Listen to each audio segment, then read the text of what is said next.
how much should they pronate is not something we want to determine. It's something we'll invite them to pronate as much as they can in a safe way, where we create the environment for a pronated foot, which I'll just remind you of what I said earlier, which is a pronated foot has to take place on 3 points of contact: fifth metatarsal head, first metatarsal head, and the calcaneus. So if you actually watch high arch people pronate, you attempt to pronate, what you'll probably notice is that they lose the fifth metatarsal. The fifth metatarsal comes off the ground, and what you're actually seeing is like we're not actually on camera, are we? But I'm moving my hand. I've got my palm, fingers straight, palm held down to the ground, and I'm lifting my little finger up and dropping my thumb down. And this movement here is what people consider to be pronation, supination. But that's the one thing that I would love people not to do. That was Gary Ward, and you're listening to the Just Fly Performance Podcast. I'm your host, Joel Smith, and thank you for being here with us today. This is an incredibly dense and informative episode with foot expert, biomechanist, and author Gary Ward. Gary is the inventor of the flow motion model, and he gives anatomy and motion clinics throughout the world. Gary was originally a guest on episode 92 of this show, where he went in depth on pronation and how to teach athletes to perform that motion better, along with many other topics on the foot.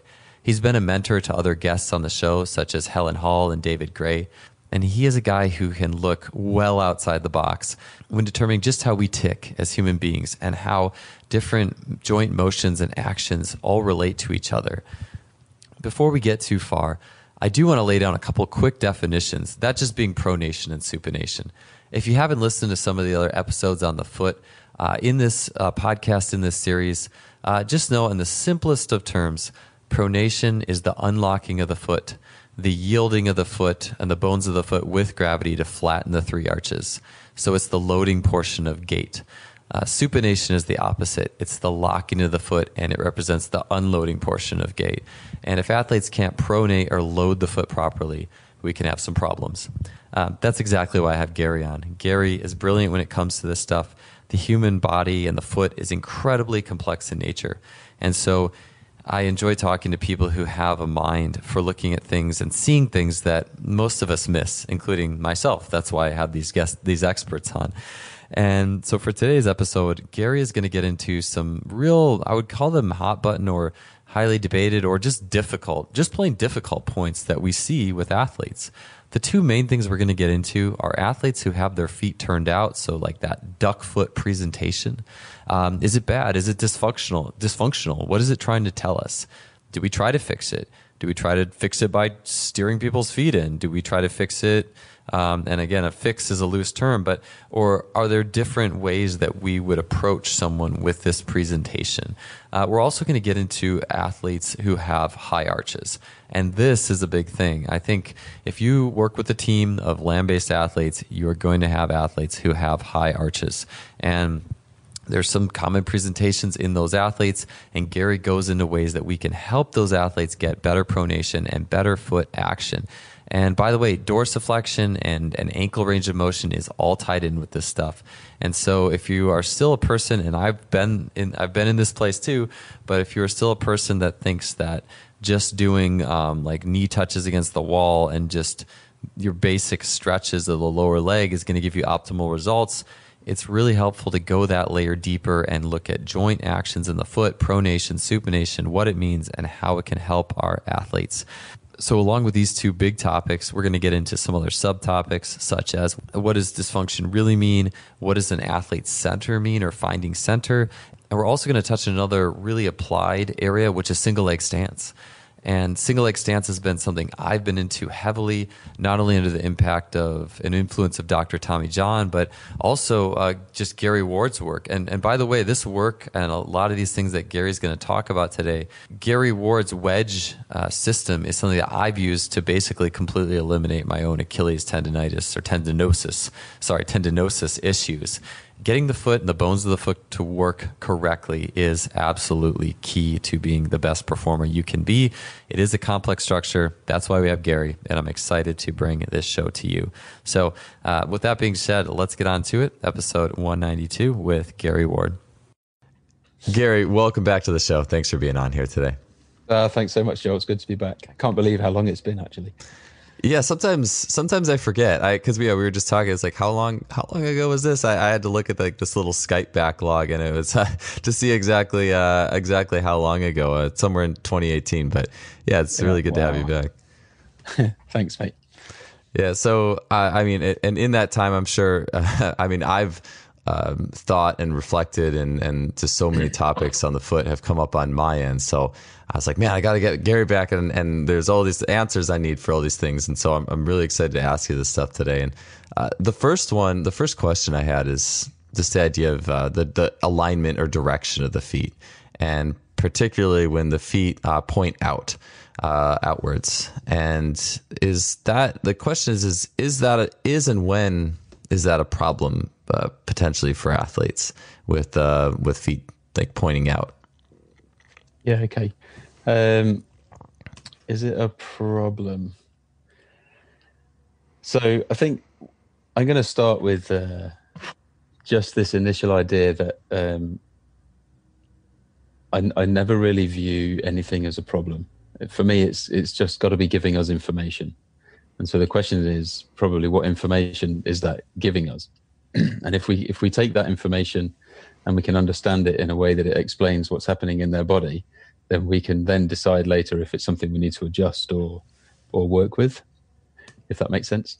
So I'm a very big, and probably would have said this on our last chat, but I'm not a big fan of the word dysfunction. So as soon as you go down the road of dysfunction, then you bump into a problem, and then it becomes something you want to fix rather than something you want to understand. And so looking down at pointing out feet, or duck foot, or 10 to 2 feet, there's plenty of stuff out there where your automatic thought process, is it not, is to take those feet, turn them straight, and let's get back on the train tracks and move from there. Well, what I kind of noticed is that and actually it's quite a big question to jump straight into, because one of the things we need to understand is the mechanics of the whole structure. So a turned out foot, if you turn your feet out, what you should notice if you've got mobility in your feet is that your foot actually will pronate. And then so just to bring some sense of understanding around pronation, because I don't believe many of us have a good one. It's, first of all, pronation is a 3-dimensional movement of 26 bones that culminate in the arch lowering, or the arch is lowering, 3 arches in the foot, 33 joints, 26 bones, and working with a tripod on the ground. So first metatarsal head, fifth metatarsal head, and the calcaneus. So technically, if you turn your feet out and the tripod is on the ground, you should get a sense of all of these bones moving to lower the arch. And then we have a conversation where when the arch lowers like that, what is the impact on the muscles? And I have a rule, which is that joints act and muscles react. So what is the muscle reaction to this movement of the bones in the foot of a pronation? And what we'll see, excuse me, is the vast majority of the muscles in the foot, what they are, supinators. And what that means is that when the foot pronates, it's going to put length into the supinators. So a supinator muscle, when it shortens, will create a supination of the foot. So a pronation of the foot would put length into it. Hopefully that's clear. So what you've got now is a foot is turning out and putting length into the vast majority of muscles in the foot. And then we can go back to structure. The structural conversation is now that a pronated foot that is turned out actually has limitations above it. So in the vast majority of cases, you'll find that an ankle will begin to dorsiflex, which would put a flexion into a knee. And everybody can try this next bit, is it's impossible to externally rotate a femur on a pronating foot. So even though the foot's turning out, what it means is that the direction of rotation of the femur is inwards. So now you have a pronating foot, a dorsiflexed ankle, a flexed knee with an internally rotating femur, which actually means you have an externally rotated knee, which is a valgus knee. And the hip, if you have an internally rotated femur, it's very difficult to achieve a posterior pelvic tilt. So you're now falling into the realm of an anterior tilt. the foot that's more pronated or technically more turned out will actually have a rotational influence on the pelvis, so rotating the pelvis away from the pronated foot. So now instead of looking at these feet and going, they're turned out, straighten them, we have a much bigger concept and picture of how the anatomy is all set up to contribute to that. If we then jump from that structure that I've just described back into the tissues, we've now got we've got flexed hip, that's long extensors, flexed knee, so long quadricep extensors, knee extensors, foot muscles long. You've got this whole setup of muscles that are now under tension. And so if muscles are long, can you lengthen a muscle more? Or is that muscle able to shorten if what we're actually observing is a person's resting posture? So because the muscle's under tension, like an elastic band that's under tension, you can't get much more length out of it and it won't shorten very well. And that's partly down to the fact that the bones, who are now in a poor posture, if you like, an imbalanced posture, so foot turned out, pronated, dorsiflexed, flexed knee, you're going to find that knee doesn't extend very well, that hip doesn't extend very well, the foot bones don't supinate very well. So the environment for actually generating good muscular contraction is really, really poor. So we then have another rule, which is that muscles lengthen before they contract when you're observing the body in motion. So in an effortless way, what we want to see is a structure move, put length into a tissue. The length in that tissue will then contract to bring the structure back to its optimal resting position. So when I see somebody with their foot turned out, rather than think that I need to turn that in and be the correction, the information I'm getting from that person is that they are turning their foot out in order to generate that pronation, which is to generate more length in their system, which is actually to fire a contraction. And so what they're asking me to do is to help them activate their extensor chain. So the glutes that we described as long, the quads that we described as long, the foot supinators that we described as long.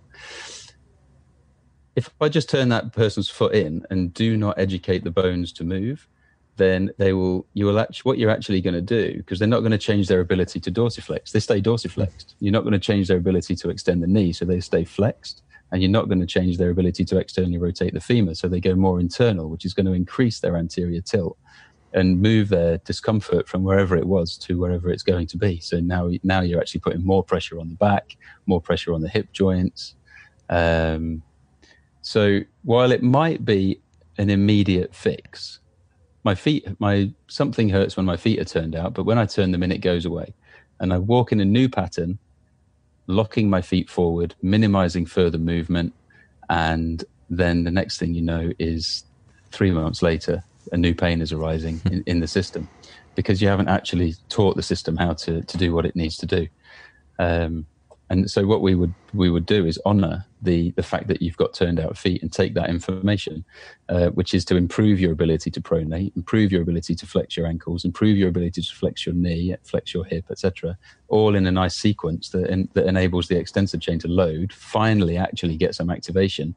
And as they start going through this process, what you will see is an unconscious response.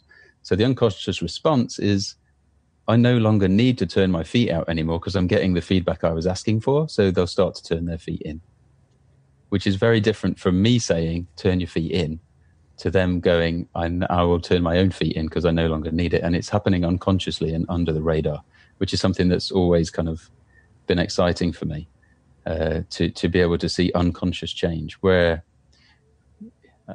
I know we had an off-air chat about your Achilles, but you were saying how much you tried this, tried that, and tried to change the walk and tried to minimize shock but the more you try, the less you get. You have to get the environment right for the body in order for it to decide to take the pressure off the areas that it's currently experiencing problems. Yeah, it's that's one of the most fun things about athletics is or working with the human body is seeing that unconscious change, because I think typically 99% of interventions are all try this, try that, try moving like this, and it's hard to fight because I feel like you're always fighting something. You're always fighting an inner working of the body, And Yeah. so it definitely, But the word fight, you don't want to fight because that fight creates conflict. So what's the easiest and most flowy Zen way around the process is to remove the obstacles and encourage things to do the things that they were meant to do. That's a big part of. It's a very difficult conversation, isn't it? That the bones are designed to do this. Who designed them? Like, what are they meant to do? Who said they're meant to do anything? But when you look at the structure of a bone, you look at the shape of the articulating surface and the surface that it connects to, and you can see the movement that it's designed to have, that it's supposed to have. And these are shapes that we all carved out through our own. Enter a really difficult space again. Did we carve it out through our own movements, through our own DNA, through our genes? Whatever that is for you, we all ended up carving out the same shapes. Like all feet move and they move and experience the same opportunity, the same possibilities in them. So as long as we can understand those requirements, we're able to set about specifically encouraging them to do what they were meant to do or designed to do by virtue of the shape of the bones. It's no different to understanding, a hip joint or the way the knee moves. The shape of the bones dictates the movement. And I always say that joints actually give muscles something to do. Without any joint movement, the muscle has nothing to do. So the more we then pound on muscles to do stuff, if the joint's not doing what it could, we're never going to get where we should. So thank God we have this ability to compensate and find new ways in our body to deal with the lack that we have in certain areas of our structure. Yeah, I'll remember that. I like. I know from your book you talk about joints acting and muscles reacting, and I use that phrase quite a bit. But I really like how you just put it. Joints give muscles something to do. To me, that has a different but a really cool resonance to it. So I'll keep that. That's my new line. I think I keep trying to hammer that one home. Yeah, for sure. I going back a little bit, I really like how you said you don't really label anything a dysfunction or a problem. Mm-hmm. I think about that a lot. I think it's common nature for therapists to instantly just rattle off a checklist of, the last year especially, I really check my language around athletes in regards to how when we talk about doing corrective exercises and screens and anything like that. But I think it's very easy for therapists, particularly, or if you're in the medical the medical side, so to speak, to say, hey, this and this and this is wrong with you, and here's how we're going to fix it. And just, I think that, like you said, and your answer was incredibly thorough. And one, I'll probably listen back when I go back through this. I will be listening to it several times to make sure it really sinks in, because I think there was so much in there. But I think that the more we understand about the body, the more we don't have to just say, well, this is wrong with you. Like, there's more options. There's more things on the table. There's more things to explore. And our body is the system of systems that is our body is so complex. It's almost a lesson in understanding it rather than just saying, well, this is wrong with it. It's crazy. I think whenever there is something wrong, it's an opportunity to investigate, what is going on? I think what we aspire to do is to take pressure off the system. And so where people have discomfort or pain, there is excess pressure on that area. To try and take the pressure off without understanding it could have you in completely the wrong part of town. And that's where, so many people have had ankle sprains. I think I talk about ankle sprains quite a lot. Maybe it's because I had a lot when I was a kid.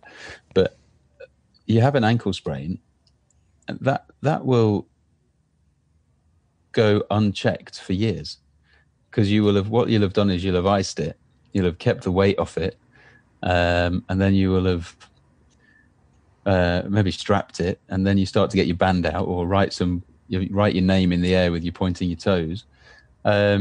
And you never actually get back to putting your weight back on that leg. You never actually get the talus to sit back where it was before the horrific ankle sprain. You never get back to making sure that the fibula can slide again because nobody's looking. Nobody's actually taking the time in that rehab space to go, let's just see how your bones are resting. And And then what happens is your ankle doesn't hurt anymore, but everything else does. 15 years later, people don't understand their shoulder problem, they don't understand the back problem, and it all comes down. They're carrying their mass on the wrong leg because they're scared to put the weight on that one in case it goes again, because the structure's still susceptible and in a position that you left it last time you did it 20 years ago. And that will live with you forever unless it's dealt with.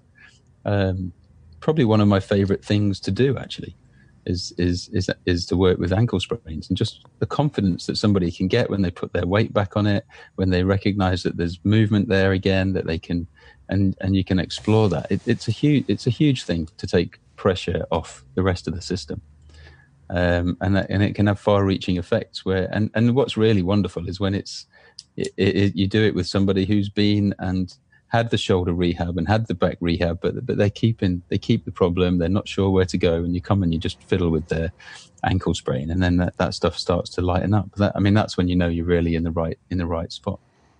Yeah, I'm glad you mentioned ankle sprains. I was just thinking about you had mentioned, we had talked about my Achilles issues, and most of my Achilles issues were in the leg that I sprained an ankle a few times in my early 20s, and I had never had Achilles problems prior to that, and then they kind of started showing up in my mid to late 20s. But I think that some of when I rehabbed it, I was kind of the anti-rehab guy in the sense of I didn't do any ice, or I think I might have just wrapped it and I just got back to work as quick as I could. But what I realized later down the line is there was some movement that I lost in that process that showed up in like my right calcaneus versus my left. And I'm generalizing a little bit because my knowledge isn't nearly as detailed as yours, but I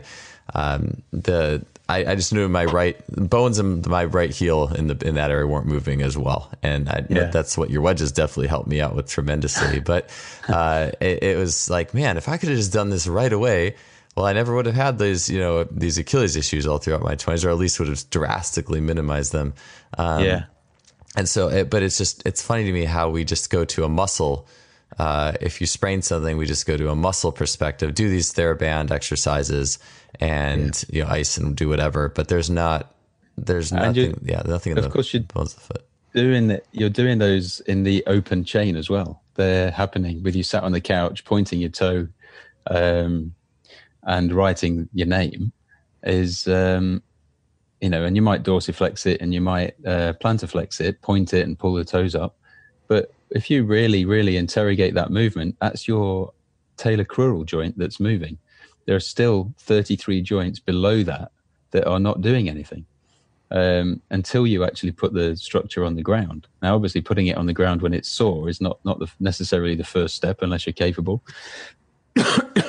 So most people's rehab of an ankle is talocrural joint, not calcaneus, not talus, not talus interaction with the navicular bone, which is leading right down into the forefoot. So, and those bones are tightly packed, and so you definitely need to pay attention to more than the talocrural joint. I mean, most people's feet end up very, very limited in movement, and so that's why they'll, back to your first question, why they start turning the feet out, because they're actually trying to generate more movement than they ordinarily have. And so the foot is packed with tight fitting bones. The movement is really, really reduced. And then our rehab is mainly talocrural joint, especially with athletes. Can you get your knee to the wall is a huge one that I end up working with all the time. My dorsiflexion is not great. The reason your dorsiflexion is not great is because you can't actually lower your arch, but get the bones out of the way. And so then we start to look at what's in the way again. And it'll always be bones that don't move down, bones that don't spread out, and so that's why we want to use these, whatever we've got, with manual tools or the wedges, as you keep mentioning, as external devices to help us experience the actual movements that we need, so that we can get that ankle moving how it should again. I wanted to take a quick break from the show to share with you a little bit about what our sponsor, simplyfaster.com, now has available in their store. You hear me mention in the outro of the show all the time about the Freelap timing system in the K-Box, which I have and use regularly. But today I wanted to share a little bit more about the bar speed monitoring units that Simply Faster has, which is the GymAware and the new portable Flex unit. So let me start with the GymAware. I mention it regularly on the show. It's been referred to as the Cadillac of bar speed monitors. Carl Valley calls it a lab inside a lunchbox, as the readings you get out of the GymAware go well beyond typical concentric or just up phase of the lift velocities. Rather, you can measure the entire shape of the barbell lift in terms of eccentric velocity, range of motion, and total work done. Total work being awesome, by the way, especially like comparing a long-armed bench presser or a 6'10 squatter versus a 5'11 point guard. So you're getting all these extra metrics that you're not getting on other units. It's perfect for teams wanting to manage the weight room, and the data synchronizes to software platforms such as Coach Plus, Team Builder, and Athlete Monitoring.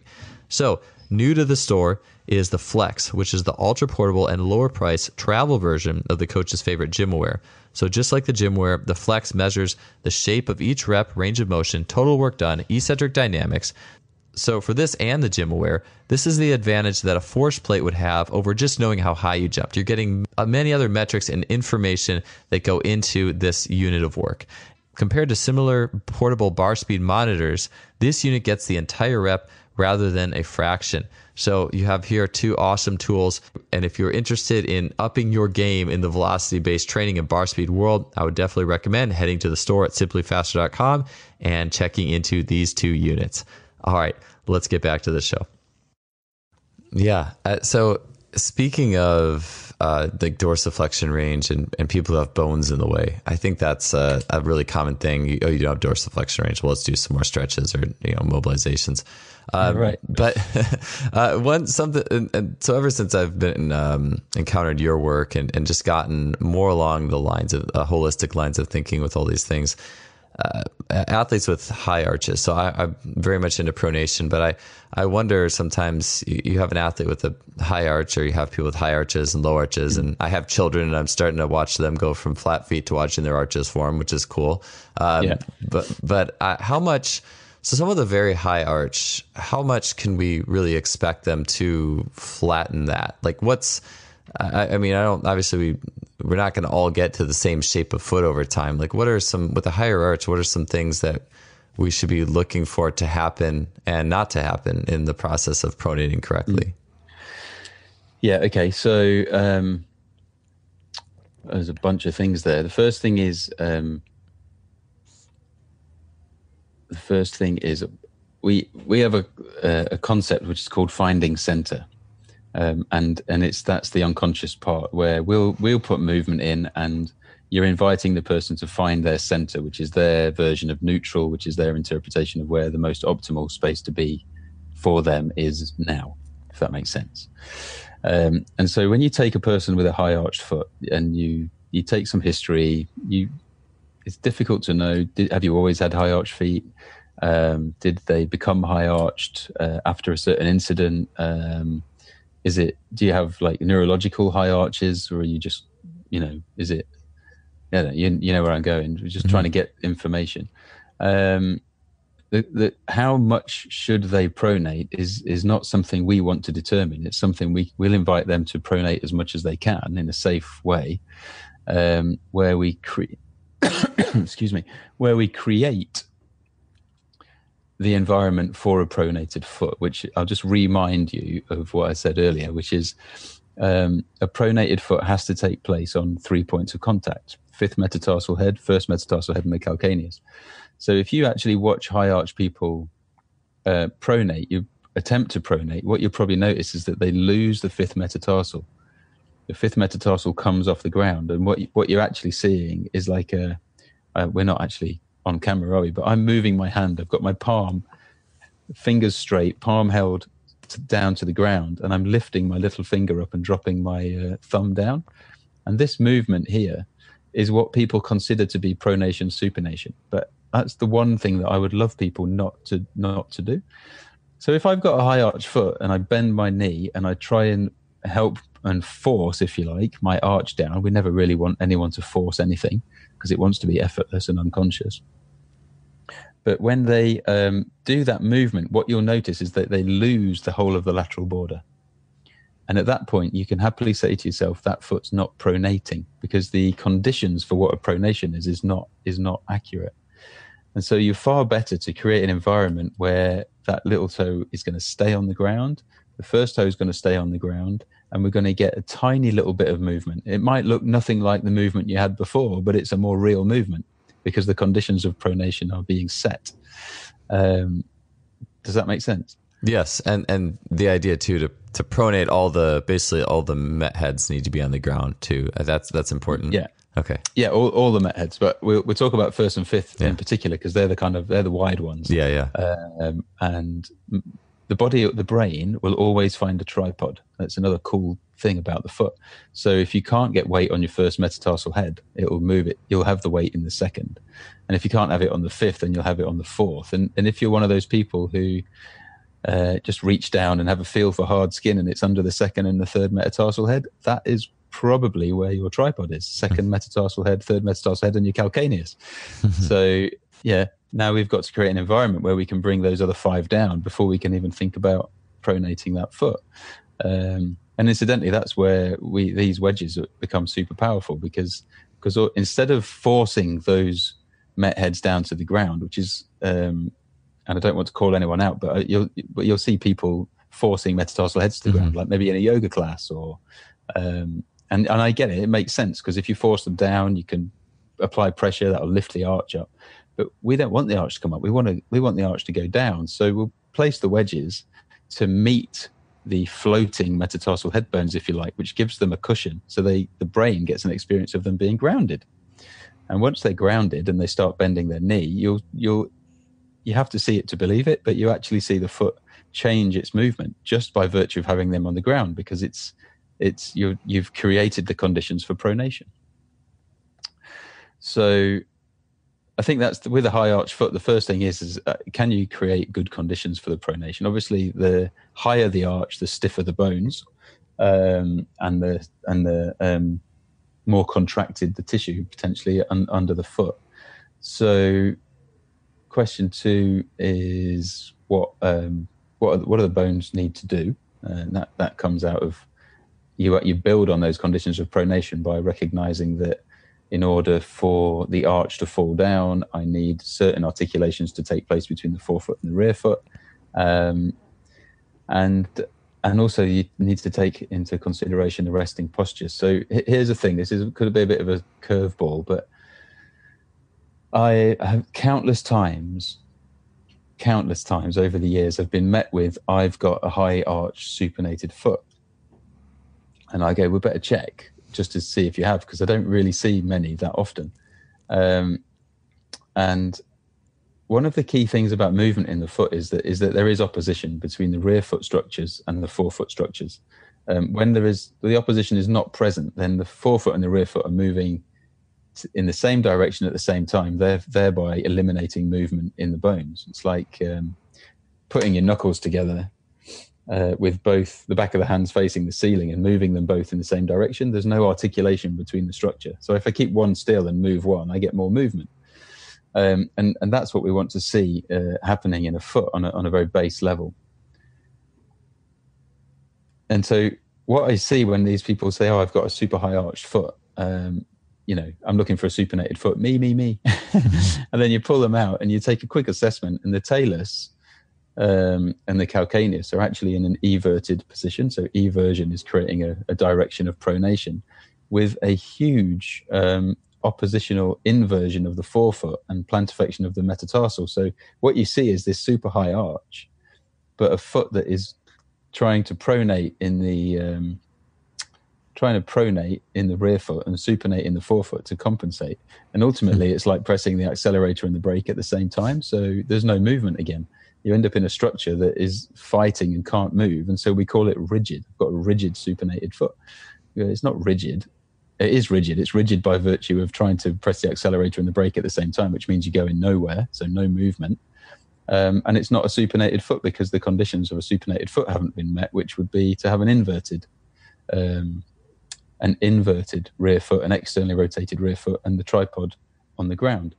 And so you can instantly kind of go, we're carrying these labels, a pronated foot, that doesn't have a fifth metatarsal on the ground is not a pronated foot. A supinated foot that has an everted rear foot is not a supinated foot. But we've got these labels because we're so lazy about defining them that would say, well, that's a low arch, that's pronated, do this. That's supinated foot, it's got a high arch, do this. But we haven't taken the time to understand the structure, the mechanics that have gone into those bones, how they've organized themselves to be able to make better decisions. So I think that's another important thing is what structure are we actually dealing with here? Yeah, I think. Oh, sorry. Do you have an? To interrupt you, I just had a thought. I was actually going. I'm sure I had a third point, but I can't remember. Sorry. I just something kind of cool came to my mind as you were talking about that, because I think it is so easy to generalize and so easy to label, and it's like, Dunning-Kruger effect. We think we know so much more about something, and then as we go on in our lives, we start to understand how much we really didn't know. And I was thinking about a lot of research I come across that talks about how not effective corrective like footwear is. Like, here's a shoe for a overpronator or a high archer, and how those shoes don't help at all. Like it doesn't, and I don't know why they still sell, but it's like, it's a generalization. It's you're this, so of course, and there's other things that are wrong with it too. But I think that, amongst other things, it's often that, like, a lot of people, I get the shoe question a lot, and not that you've actually asked me the shoe question, but I'm thinking when it goes to an anti-pronation shoe, we can quickly kind of go, well, your foot's not pronating anyway. It's rolling inwards, but the bones aren't moving because all your pressure's on the metatarsal, or not. It's on the second and third metatarsal, as we just described, building a lovely callus underneath and rocking and rolling with my little finger and my thumb independently popping off the ground. So that's my hand movement, by the way, not the foot. So, the fifth met comes up, and then it's not supinating. I think I would love it if people really got clear on the fact that a foot is either pronating or it isn't, and a foot is either supinating or it isn't. It's the same with a knee flexion. Like, is it actually flexing, or is it bending and creating like a more acute angle in the back of the knee, or is it actually flexing the way it was supposed to, with the femur kind of rolling forward on the tibial plateau? Do you know what I mean? There are ways these things are supposed to do it, and we end up a lot in the conversation of going, that knee's bending, but it's not flexing, and that will put stresses on patellar tendons, and that just go back to the foot. I think there is a way. We're too quick to generalize. We're too quick to give solutions, and we haven't understood the foot as an entity. And there is a lot to understand in there. There's 26 bones, 33 joints that move in 3 dimensions. I'll talk about the foot. We'll do a lecture about the foot, and then we finish with the foot. And then the next thing, you talk about, go up to the knee, the hip, and you're at the head before you know it. And you're like, oh my God, I spent 3 hours on the foot and 30 minutes getting to and we spend our life in the 30 minutes, not in the 3 hours. And I think that's where, that's obviously what I enjoy. And as you can probably hear, but get really kind of passionate about, because we're missing a lot down there. We're missing a lot. Yeah, I agree. Something that you said, you said a few times throughout this show, I agree completely with, and that's the effortlessness of acquiring the sensation and skill of moving the foot well. And I think that something that actually I'm guilty of it too, is telling people, hey, you're in single leg stance, or maybe we're doing the single leg stance drill, and saying, okay, now I want you to make sure you feel your first met head, or the ball of your big toe, your fifth met head, the ball of your pinky toe, and your heel. Like, feel those on the ground. But if you have people standing on one leg for an extended period of time, inevitably you tend to see like that fifth met head popping off the ground repeatedly, or the big toe first met head popping off the ground repeatedly. And I think, like, if they're having to force it down and consciously stay down on the ground, is that a compensation? Are they really getting the optimal thing from a movement perspective, or are they just like turning on extra muscles to put that thing down on the ground? And then how will they retain that when they actually go play their sport? And so it makes sense that doing something where there's Like, and I hope to get into the basic use of how your wedge system works, but you would like putting a wedge in there to make it effortless. So now there's sensory feedback, and it's not difficult. It's not difficult. It's just working with the way the body is supposed to work. Sure. My first invite would be for that person who's effectively wobbling around on their leg. So we want single leg stance, but it's actually a single leg wobble, right? Mm-hmm. Is to go, okay, can we create an environment where you can experience this with the tripod on the ground? Because at the moment, you put your first on the ground, the fifth comes up. You put the fifth on the ground, the first comes up. It's a seesaw or a teeter-totter, whereby the bones, the whole foot is actually everting or inverting. It's not pronating or supinating, because pronation is 3 planes of movement. Sagittal plane, that it requires some plantarflexion, dorsiflexion of the structures. Frontal plane, some eversion, inversion of the structures. And because the forefoot and the rear foot have to oppose, that's an eversion of the rear foot and an inversion of the forefoot, for instance. And also some internal and external rotation of the movement. So all of those things need to be present for that to take place. And because they're rocking from side to side, basically just everting and inverting, there's the movement in the other 2 planes is non-existent, and actually the articulation of the bones in that frontal plane eversion inversion is also non-existent. So it's all happening again just above at the ankle. So if you can take the wedges and go, here you go, have some comfort and bring the ground up to that first metatarsal, because you can have them stand on it, put all their body weight on it, and you'll probably find you can lift that first off the ground, lift the fifth off the ground, and just fill that space. Put the wedges in under the first met, under the fifth met, and have them stand on it again.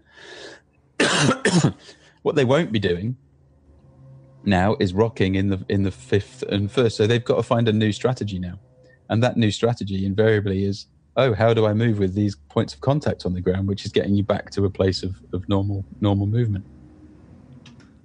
So it's really all just problem solving. It's giving a person, an athlete, a human being, a problem, and letting their system solve it, rather than saying do this. More so, like, would that be a general way of putting it?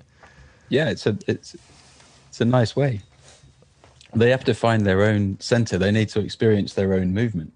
We have a strapline in our courses, which is to let the experience create the learning. So for the student, they want to have an experience that they can't walk away from. So it generates their learning outcomes.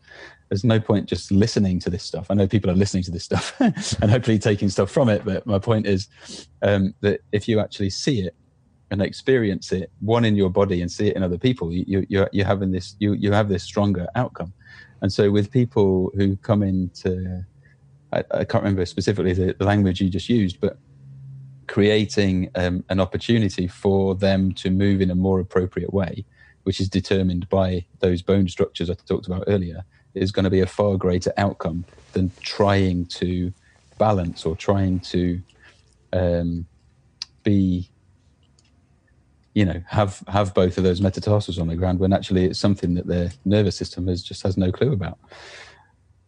It's funny because I was thinking earlier, and it's come back to me, but often you'll find that the leg that a person can stand on, that they're better at standing on, is the leg that is stable. And if you really look into it, are they stable because the bones in those feet don't actually move very well? And the foot that's got more movement present, it actually looks like the unstable one. So they both then need work. You have an exchange of lack of mobility in one foot and excess mobility in another foot. So you have to introduce mobility to the stable foot, not applaud it for its successful standing stillness. And then in doing so, can you generate movement to a greater excess that will give those muscles more to do, so that those muscles will generate and create a more rigid structure as well. So you start to come to a balance between 2 legs versus 1. So obviously the attention is normally always drawn to the one that's wobbly, and we tend to miss the I think you'll probably always find, if you actually took that foot in your hand and tried to mobilize and see, the one that is really stable is the one that they need to put movement into. It brings the whole stability mobility question up front, I think. Is stable good? Is mobility good? Are they useful words, useless words? They will come to a place where they experience and have an awareness of both by virtue of being able to move their structure back to, I was just saying, repeating myself all the time, a way that suits them, or a way that is dictated by their joint surfaces, etc.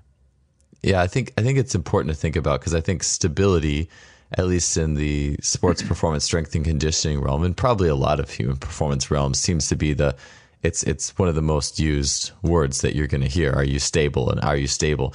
But I always wonder, like, what are we really looking for in terms of the ability to, like, this kind of maybe going off the rails, but like the ability of an athlete to be like bumping around in the post playing basketball and be able to appropriately produce the forces to move around and deal with the other player. I feel like just saying, are you stable, is kind of a generalization. And so I think that in looking at the foot and everything else, I think there's always something more to that. So that's something that's really interesting. I'll definitely, with like the leg that's wobbly versus the leg that isn't moving as much, and looking deeper into that, I think that's definitely something that I'll be taking a look at. Listen, both of those create a problem. And I know I said we don't like the word problem, but it's worth just toying with. If we draw up a spectrum on a piece of paper, you draw a line on a piece of paper, and you find a midline, and you give two extremes. At one extreme is move too much, and then the other extreme is move too little. Right? If you have the foot or any structure that moves too little, it's going to be unable to experience and ascertain the full range potential, and therefore the muscles are not going to be able to. If it's too stable, the muscles are not going to be able to lengthen appropriately. They're not going to be able to then have the opportunity to shorten, and the range available at the structure has to be reduced. Make sense? Mm-hmm. Then you've got the foot that moves too much. Ironically, it won't move too much in both directions. And what I mean by that is you can't have a hip that moves excessively in flexion and extension. That would just be weird. Right? It would probably mean that the hip is not in the socket. That's the reality of that situation. And so it's going to either move too much in flexion and not enough in extension, or vice versa. So a foot that moves too much, you'll probably be watching it wobble inwards more than it wobbles outwards, or outwards more than it wobbles inwards. Right? And the joke about that is that excess movement towards inwards and not outwards means that it will move into the tissues, creating a big long stretch in those tissues perpetually. And the structure has the inability to go the opposite direction, which means that in exactly the same situation as we had with the stable structure, where range is limited, the overmobile structure also range has to be limited. Because if you're stood on the left side of a room and you can't go any more left, a bit abstract, mm-hmm. But if you're stood on the left side of the room and you can't go any more left, and that we put that in the body's terms, if I'm quite pronated and I can't pronate anymore, then I don't have enough load and length in the tissue to trigger a contraction, which means that the opposite movement is taken away from me. So I'm moving and mobile and wobbly, but the overall range potential is minimal. I won't wobble in both directions evenly. And if I did, I'd be in a very centered position. But the more centered you are, the more access you have to both left and right, the more you have movement of the tissue in both directions, the more you can stimulate a contraction in the opposite direction, and the more movement you have. So towards any end of any spectrum, if I'm more flexed than I am extended, range is reduced. If I'm more extended than I am flexed, overall range is reduced. If I'm more rigid than I am mobile, the overall range is reduced. You can't get away from it. So when we look at people's postures and the pelvis is more left than it is right, the overall range is reduced. If I'm flexed in my spine, my overall range is reduced. You can't get away from it. So the only way, if we can create the movements and what we'll focus on is the movements that they actually struggle to achieve, not the ones that they do well, the ones that they didn't even know they could do. So countless people don't even know what it's like to extend a knee. Athletes as well. because their feet are quite pronated, the knees are a little bit flexed. They've no idea what it is to extend a knee or a spine. And people will be listening going, yeah, we do that all the time. But have you, a spinal extension is not what hinging off one joint in the lower back to lift your rib cage. It's getting an articulation in every single segment between L5 and T1. Does that make sense? It's the same as the foot. We have to get articulation in every bone and every joint, not just one or two of them, because in those environments, overall range is reduced and compensation is large. So trying to think like that, the only place we can fully adeptly move from is a position of center. And that's always been the holy grail of anatomy, which is, as an osteopath, I'm going to look at you, I can see you're off center, and we're going to move a few things so that you can hold neutral again. When you find neutral, then we're going to stabilize it and lock it down because finally we've friggin' found it. But then you're taking away movement again. So we actually need to, the more we explore the extremes, the more we explore the extreme possibilities on our movement, the more we'll load the tissue. The more we give tissue something to do, the more that tissue can react. And when tissue on both sides has an equal reaction to movement, then you can stand in a rested, centered position. And from that place, you can jump and squat and run and hit a golf ball like you've never done it before. You're listening to the Just Fly Performance Podcast, brought to you by Simply Faster. So would that be would center? I'm just thinking about this. Like, so if I'm standing on one leg, and my first met head's like coming off the ground repeatedly or something like that, or let's say my pinky, the ball of my pinky toe is coming off the ground a lot, and I'm pressing it down actively. I'm not letting, my center is now all the way on the edge. Like I walk to the right side of like effectively from a nervous system perspective in the body, I'm kind of standing on the right side of the room, and where the goal is to be in the middle and to have the options on both sides. Yeah. A pronation and a supination should take place with both first and fifth metatarsal on the ground. And so that would be when I'm pronating, the fifth is engaged on the ground, but I'm probably going to put more weight towards the inside. And as I supinate, I'll put more weight towards the outside, but the first wants to maintain contact on the ground. So it requires a movement in itself of the joints, and it also requires the ability to be as close to neutral as possible as a resting structure in order to comfortably do that.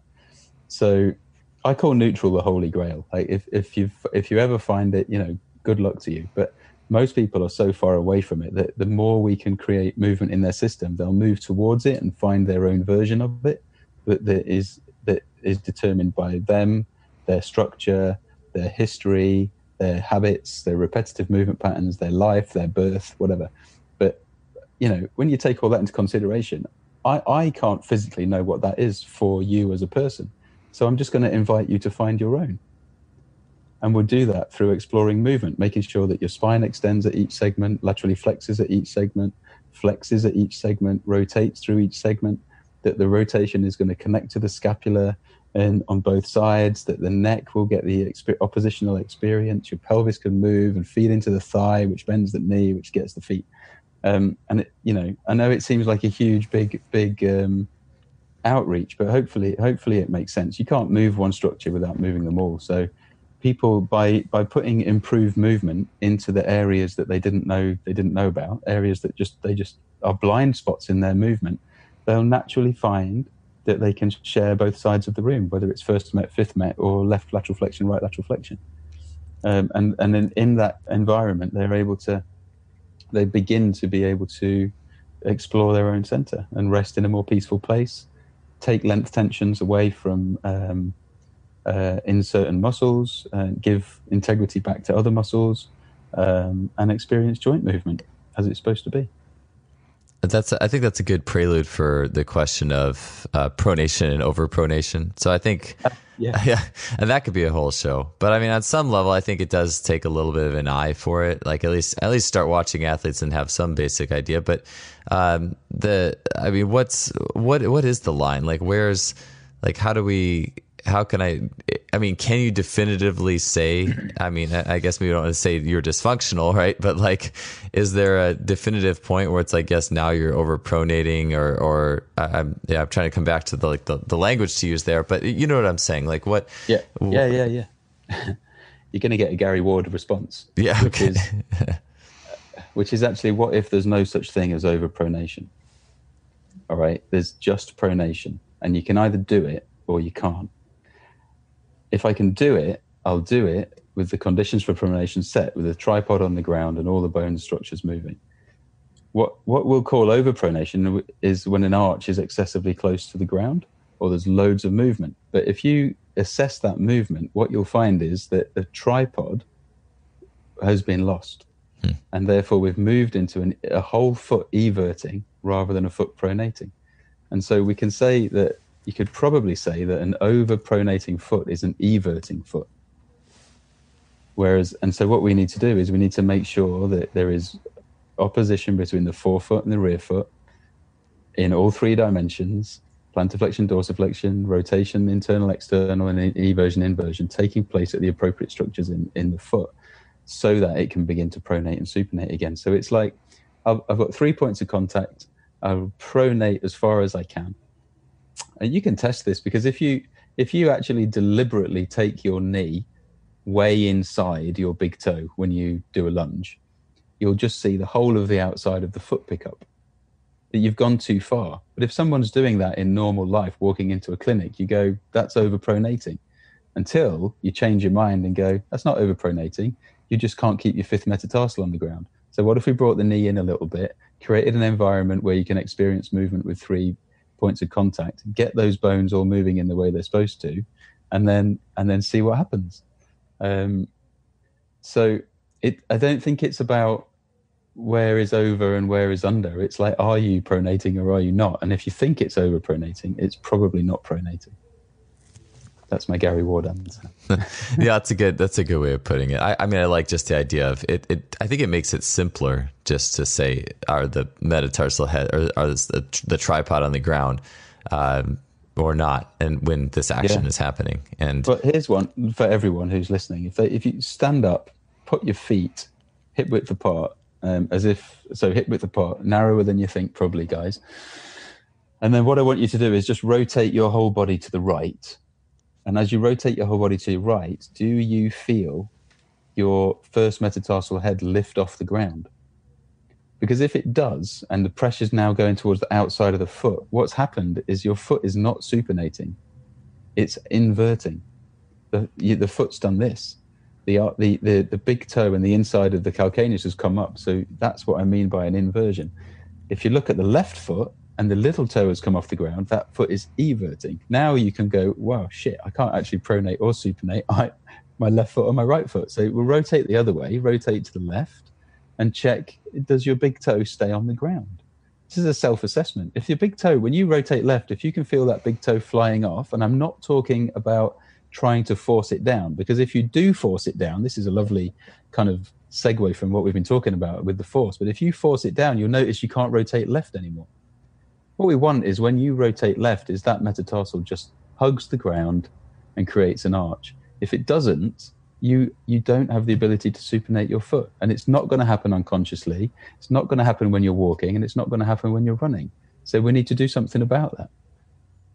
Yeah, it's, to me, so it's like that base mode really determines everything. And it's so easy to take the foot out of base mode, and now you're not really doing what you thought you were doing anymore. Yeah. So then we would use the wedges to fill that space, and see if you actually start pushing back into that wedge. That will help to actually create a real arch for you, where you're not forcing it down, but you're rotating right, and the right toe's pushing into the wedge. Then the muscles are contracting underneath the foot to shorten the foot and create the right shape in the bones. It can be as simple as that. Yeah, for sure. If I asked you today to turn right and your toe came up, then what we can assume is that for the last however many years, that's probably been the same, until you go back to maybe an injury where you damaged it, or, it's probably been the same for a long, long time. So if after one rep with a wedge, it goes in the other direction. That's a new neurological experience that you can go, and your brain goes, oh, I prefer that. I think there's a lot more value to me having that movement in my body than the one I've been doing for a long, long time. And then I guess, I don't know if the word is hope or whatever, but we promote that in the hope that it's of service to us as we go forward. But what we know is the supinating foot is bigger than the first met on the ground. It's a whole body action, which is what we were talking about earlier. And so we can then start to integrate that whole body action to make sure that supinating foot is actually contributing to whole body movement. Gary, the pronation and supinate, and I mean everything that goes in there it's complex. But the more I talk to you, the more it all makes sense, and I think it draws with a lot of not even just the foot, but even just athletic coaching in general. Then the effortlessness and the center. I think they're universal principles that really make a lot of sense. Before we go, could you tell me a little bit about, so you talked about the wedges and how to make these things more effortless. And I already know, like anything I'm doing in single leg stance, I'm going to have such a different eye on that now, and an eye to make it effortless, and thoughts with like the wedges and everything. So for good to hear. People interested in like the wedges and the things you're doing with that, how do they find more information about that? Well, we have a couple of programs. One is called Wake Your Body Up, and the other one is called Wake Your Feet Up. And the Wake Your Body Up has been out in circulation for quite a while. And it's a self-assessment opportunity to go through a process which is what we would do in clinic, but what you don't realize is you're assessing your ability to access your own gait cycle. And through the assessment, you're actually exploring all of the movements where we mentioned earlier, it's the movements that you didn't know you couldn't do. By going through this process, we're creating a container whereby the movements you didn't know you couldn't do, you're going to have to do to go through the assessment.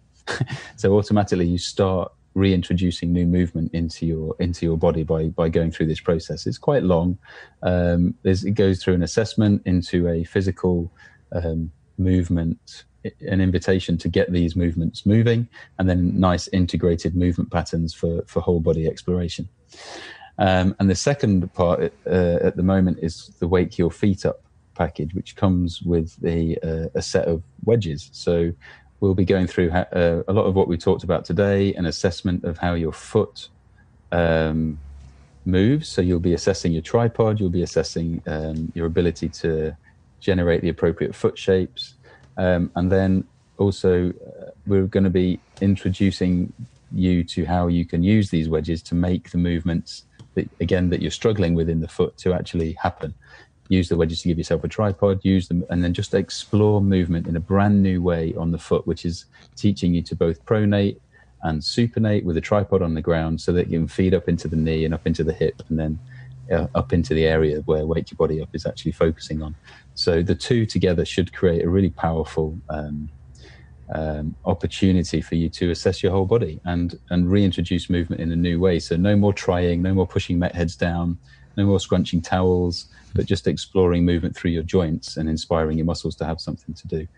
And it's a goal of mine to be able to produce these with as little cost as possible. So I think most people will be surprised that how inexpensive this is, but also just how effective it can be. So I know this podcast goes out to a lot of professionals, but the aim and the goal is that we can actually encourage people of lesser incomes who struggle with their bodies to also move and work on their own body in a way that they've probably never done before. Yeah, that's awesome. I know I've gotten a ton of effectiveness out of them myself, so it's really exciting news. But thanks again so much for being on the show today, Gary. It's my pleasure, Joel. I hope we can do it again.